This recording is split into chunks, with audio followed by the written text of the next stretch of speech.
Nilinaw ni Indonesian President Joko Widodo ang pahayag ni Pangulong Rodrigo Duterte kaugnay sa Filipina drug convict na si Mary Jane Veloso.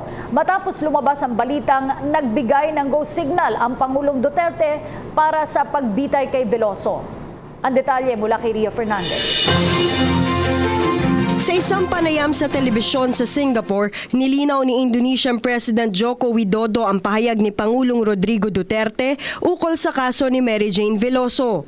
Sa balita ng Channel News Asia, nilinaw ni Widodo na ang sinabi sa kanya ni Pangulong Duterte ay please go ahead with the process alinsunod sa batas ng kanilang bansa. Matatandaan kumalat ang mga balitang binigyan umano ni Pangulong Duterte ng go signal si Widodo na bitayin sa Veloso nang bumisita ito sa Indonesia.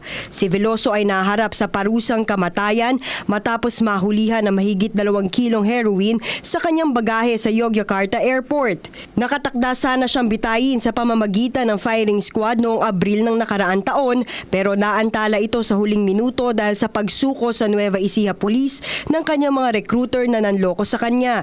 Kasalukuyan dinidinig ng Nueva Ecija Trial Court ang kaso ng mga recruiter ni Veloso.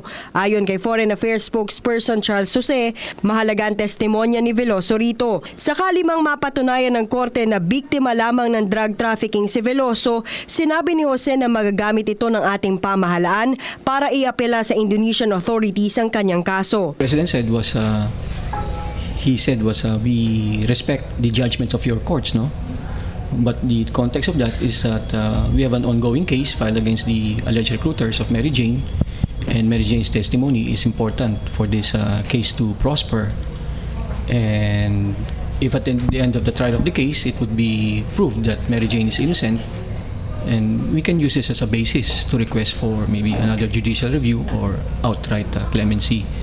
And this is where the statement of the president comes in. Whatever the decision that the Indonesian government makes after the trial, then we will respect it.